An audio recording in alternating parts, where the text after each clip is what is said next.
And we are live. Good morning, everyone. Welcome to another Read Aloud with me, Charles R. Smith Jr. Today, I am reading from my lone short story collection aimed at kids called Winning Words. So, Winning Words is a book. It features 6 different stories. Each story is a different sport. There are 3 sports featuring boys and 3 sports featuring girls. I am going to do 3 stories today. Maybe just 2, depending on how long they feel like they're going, but I have it in mind to do 3. Good morning, Adaris. Good to see you. So glad to see you.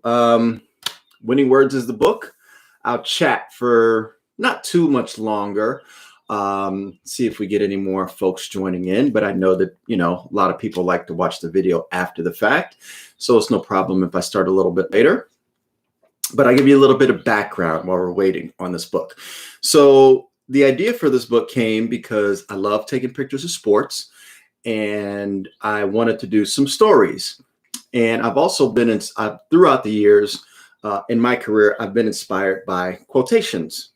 And so I wanted to do a story that was based on the quotation, that kind of put the quotation into proper context and help kids see what these quotations mean. So the result of that is this book. I had a lot of fun taking the pictures, and some of the ideas from the stories came from when I was actually taking the pictures, so which I'll mention later on. So with that, let's get started. All right. So the first story I'm going to read is the first story in the book. It's a baseball story, and it's called Don't Say It. And the idea behind this story is it centers around something in baseball called a slump. So a slump is basically when you can't do anything right, particularly at the plate. You can't get a hit. You can't do much. And usually what happens when you get into a slump, it gets into your head and it just gets worse and worse and worse. So a slump can be very difficult to get out of. And so that was the topic that I wanted to focus on. So with that, don't say it. Strike 1. Here we go again. Why do I keep getting strikes? Come on, Bri. Let's get a hit and get out of this. Don't you dare say that word, Brian. That'll only make it real. I can't remember the last game I got a hit. How did this happen? The season got off to such a great start. First a double, then a homer, then a bunch of singles, then a bunch more doubles, all in the first 5 games. But then all of a sudden, wham! Nothing. Step out of the box. Deep breath. Fix helmet, fix right glove. Strap off, strap on. Tight. Fix left glove. Strap off, strap on. Tight. Tap right cleat with bat. Tap left cleat with bat. Step back in. Right foot, scratch dirt. Scratch, scratch, scratch. Left foot, scratch dirt. Scratch, scratch, scratch. Swing back 1 time, 2 times, 3 times. Deep breath. That last pitch seemed a little high. Maybe I should swing at the high stuff. Did I swing my hips all the way around? My hands were a little slow. Are my eyes going bad? Is the center fielder waving his arms at me? What's his name again? Strike 2. Not again. 1 more strike and that makes 0 for I don't even know how many. I lost track of how many games it's been, but I think some of my teammates have gotten a little taller since I last got a hit. Frank, our best hitter, keeps telling me what to do to get out of my way. Don't say it, Brian.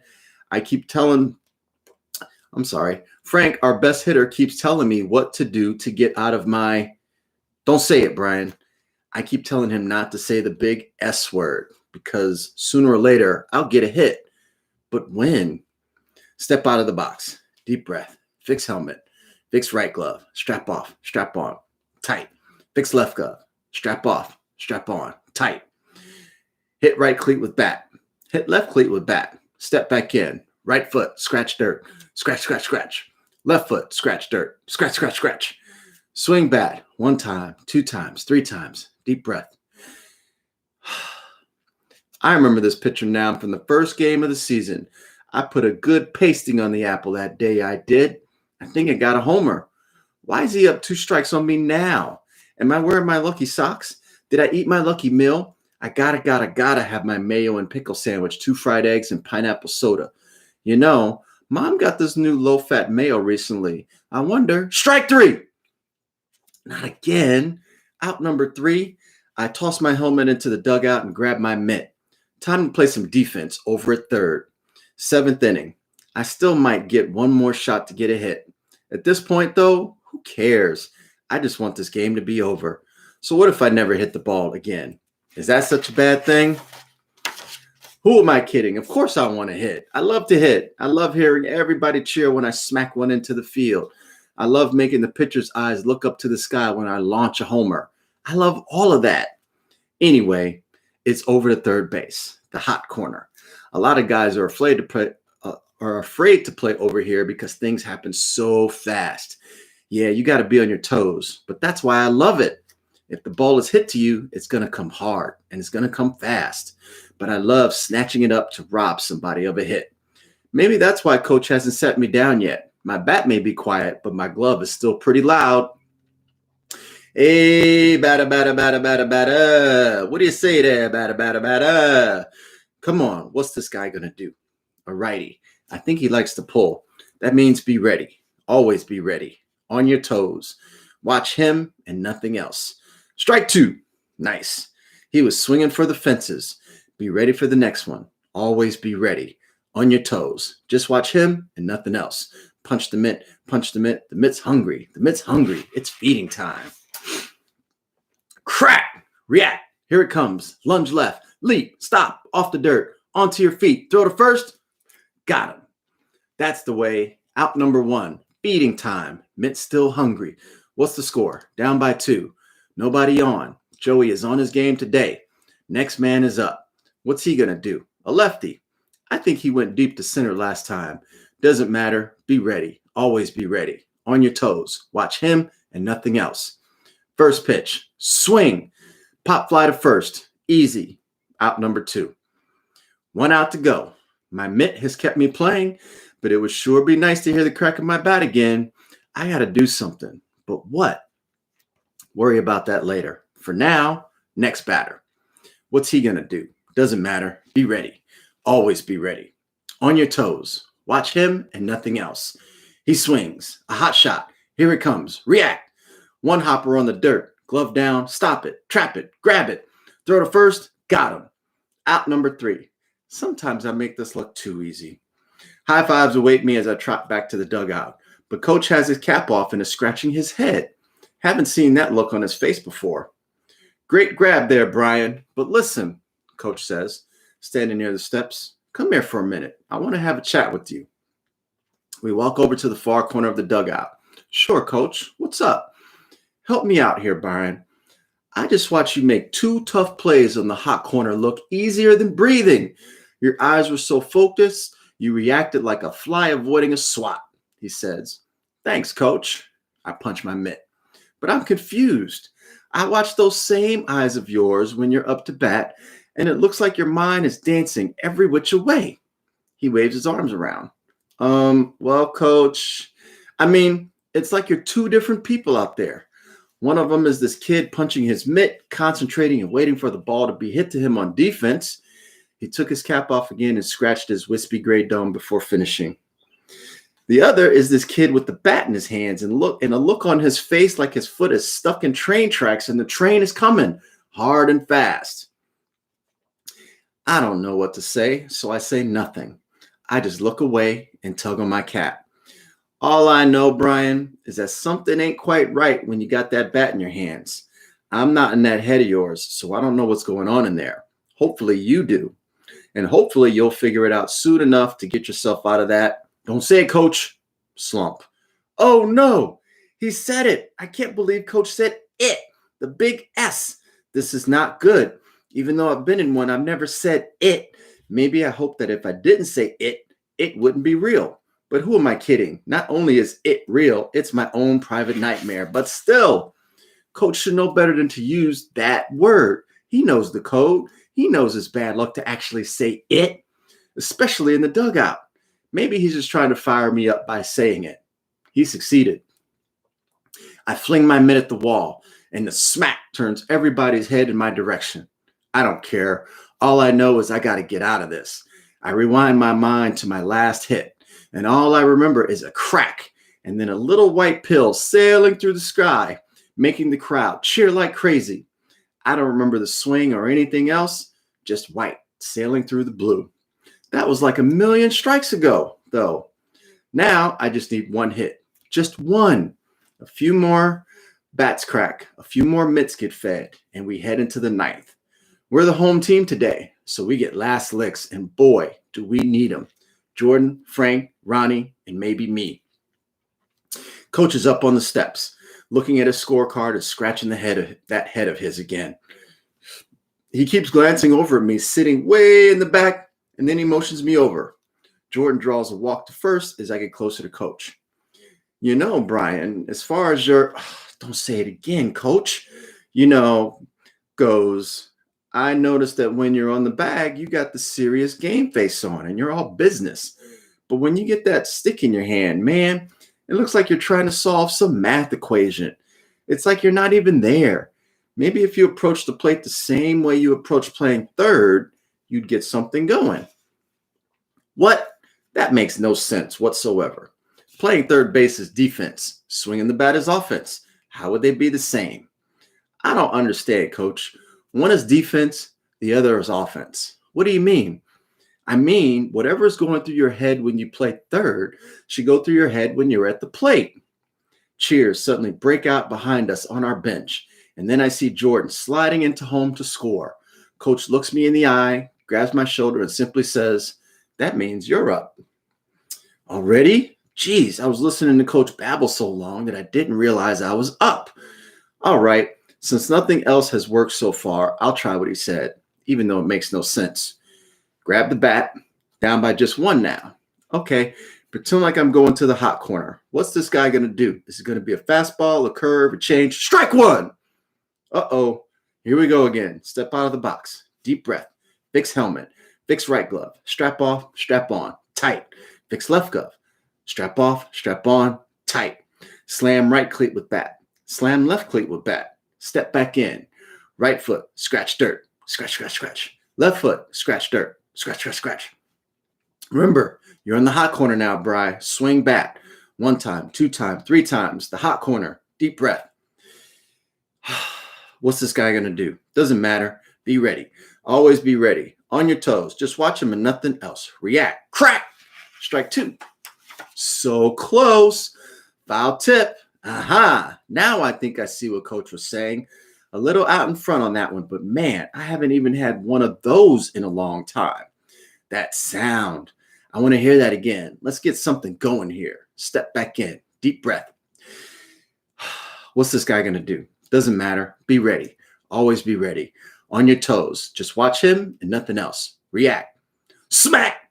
The pitcher's eyes go up to the sky. Where's it going? Doesn't matter. Go, go, go, go.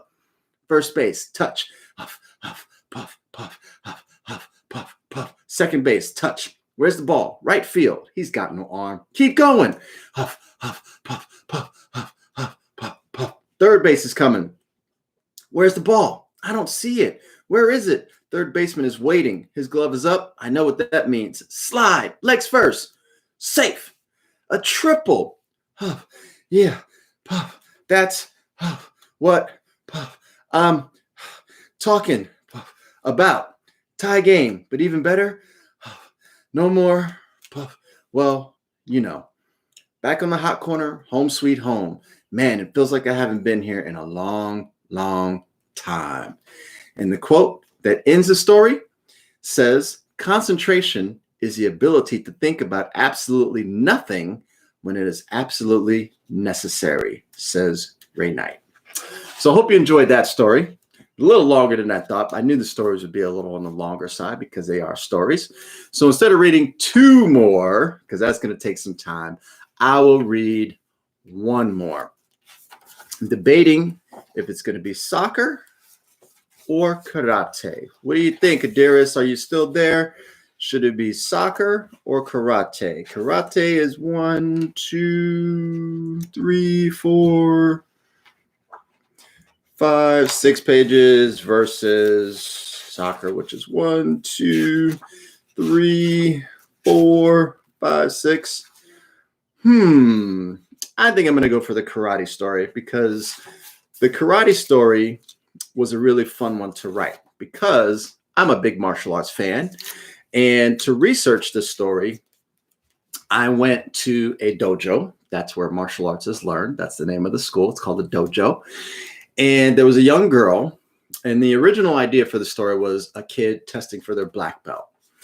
Well, black belt is a result of a lot of years of hard work. And when I got to the dojo, there was this cute little girl. And I say cute, meaning she was very feisty because given how small and young she was. So there she is. I cannot remember the name of the girl because I shot this book quite a while ago. But she was very feisty. She had a great energy about her. That's what I mean by cute. And so I called the story a Mountain of Wood because she is actually taking to get her brown belt. Brown belt is the last belt before black belt. And part of the reason I did that is she was actually taking her brown belt test, but also because a lot of people, when they think martial arts, they just think black belt. They don't realize that it could be equally as hard just to get up to some of those other ones like brown belt, which is right before. So this one is called A Mountain of Wood. Paper or wood? Kiyoshi asked me. Kiyoshi is the name of the instructor, not his name like Brian or Jeff or Kiyoshi. It's not Kiyoshi. That means like sensei, master, a level of that. This is it. Last test before I get my brown belt. I've already earned the belt, but I want to break a board. Wood. I want to punch wood. Are you sure you want to do a reverse punch, Candace? That was her actual name. Candace. I kept it. You might have a better chance with the side kick. Your legs are very powerful, you know, Kiyoshi says. A punch. I want to do a punch, I tell him, trying to catch my breath. Ever since I saw Nick try to punch through a board during his brown belt test, I've been waiting to try it during mine. He couldn't do it, but I probably can. I always beat him whenever we spar. So far, the test has been easy. I almost missed a few techniques when I had to count off all 16. But Sensei Jenkins asked if I was forgetting a strike. And of course, I forgot the one I always forget, the ninja strike.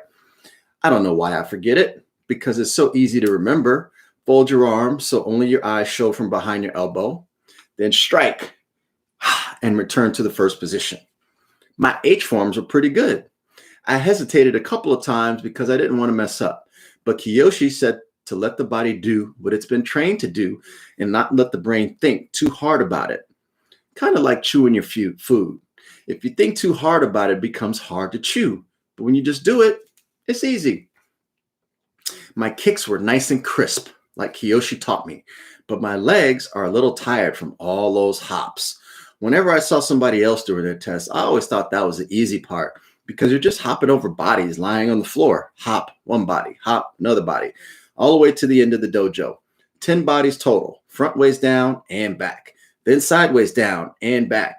Yeah, it looks easy, but man, is it tiring. I thought my leg muscles were going to pop. I had a feeling this would happen. That's why I want to do a punch to break the board. I've been working on my arm strength with Dad. He's been doing push-ups with me so he can stay in shape. We're both up to 50 straight, although his 50 looks a lot better than my 50. He usually keeps going and has me try to keep up. I can't go as long as he can, but I'm getting there.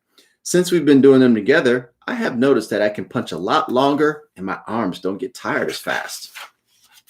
Okay, Candace, while Sensei Jenkins gets your board ready, you get to answer some questions from your fellow students. Ready? I nod to him and tug on my green belt. I'll be glad to get my brown one. Devin, do you have a question? No, Kiyoshi. Sebastian, do you have a question? No, Kiyoshi. Come on, class. I know you have questions. I know all of you have something swimming around in those young, sharp minds. You can ask her anything you want. You know the drill, Kiyoshi says, walking in front of everyone seated on the floor. Jessica, do you have a question? Yes, Kiyoshi. What's your favorite color? Blue, because I love the ocean. Adrian, question. What's your favorite animal? Dolphins, because they're playful and smart like me. Miranda, question. Why did you take karate in the first place? I've been doing this for so long now that I haven't thought about that in a while. Well, there was this girl about my age on the news a while back who got taken just a block from her house. And I didn't want that to happen to me. What else?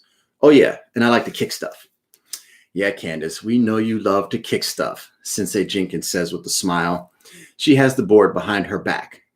One more. Nick, do you have a question for Candace? How far do you want to go in karate? That's easy. I want to keep going until I can beat Kiyoshi. Everybody laughs. I'm serious, though. I know Kiyoshi has lots of notches on his black belt, and I want what he has plus one more. Very good, Candace. I look forward to that day as well. And I mean that. I have no doubt that there's lots of energy still untapped in that little body of yours, Kiyoshi says, taking the board from Sensei Jenkins. Are you ready? He asked, getting into position. Kiyoshi and Sensei Jenkins kneel on either side of me with the board held between them. This is it. Break a board with your fist. You can do this, Candace. Pick your spot. Punch through the board. Stay sharp. Stay focused. Right. Stay sharp. Stay focused. Easy to say, hard to do. No matter how many times Kiyoshi says it, my mind always disappears a little bit. But if my fist is going to break this board, that's what I need to be. Sharp and focused. Don't forget your Kia when you punch. I want to see you channel that power, Sensei Jenkins adds. Right. Stay sharp, stay focused. Pick your spot. Punch through the board. Kia to release my energy. A lot to remember. Stay focused. Come on now. Measure it out so you can get good power. Take as long as you need. The board will be here waiting for you, Kiyoshi says. Stay sharp, stay focused. Pick your spot. Punch through the board. Measure it out. Stand about here. No. Back up a little bit. Get closer. One step back. One step to the right. That's it. Good horse stance. Build a strong, sturdy base. Don't wobble. Exhale out. Inhale. Deep breath. Ready? Calm. Breathe with each heartbeat. Stay sharp. Stay focused. You can do it, Candace. Focus that energy, Sensei Jenkins shouts. The parents and my classmates start clapping to cheer me on. Let's do it. Focus my energy. Start at the toes. Feel them tingle. Pull it from the toes to the legs, from the legs to the hips to the torso, from the torso to the chest, from the chest to the shoulders, to the arms, to the elbows, to my right fist. Kia! All of my energy is released from my fist to the board. Ow! That hurt. The board is still there between their hands. Did I even crack it? You okay? Kiyoshi asked me. Let me see your hand. Don't move. He touches my knuckles. My fist is still trembling. It feels like somebody took a hammer to it. Everything sounds so fuzzy now. Everything's cool, Candace. Nothing's broken. You felt that, huh? That's a whole new kind of pain, isn't it? Kiyoshi says, his words cutting through the fuzz. I just nod. The pain is pulsing from my fist to my toes and moving from my toes up to my eyeballs. Man, that hurt. That's okay, Candace. You did a great job. There is no shame in trying. I know you can do it. It takes time to break a board with a punch. Not many get it the first time around, Kiyoshi says. He pats me on the head, and my ears pick up. My classmates and all the parents clapping for me. The fuzz starts to disappear, and the world stops wobbling. Sensei Jenkins gets my brown belt and hands it to Kiyoshi. He holds it high for everyone to see. Congratulations, Candace, on achieving your brown belt. You worked hard for it, and you earned it. Before I present it to you, do you have any questions? Just one. When do I get to try and break a board again? And the quote that ends that story comes from Bruce Lee, my favorite martial artist and one of my favorite inspirations. He says, in great attempts, it is glorious even to fail. And with that, those are the two stories that I'll share from Winning Words, because we're at 25 minutes and I don't want to make this a super, super long one.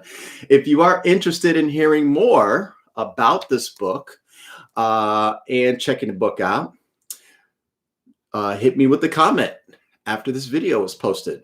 So that story in particular, the idea for each story was inspired by the quote.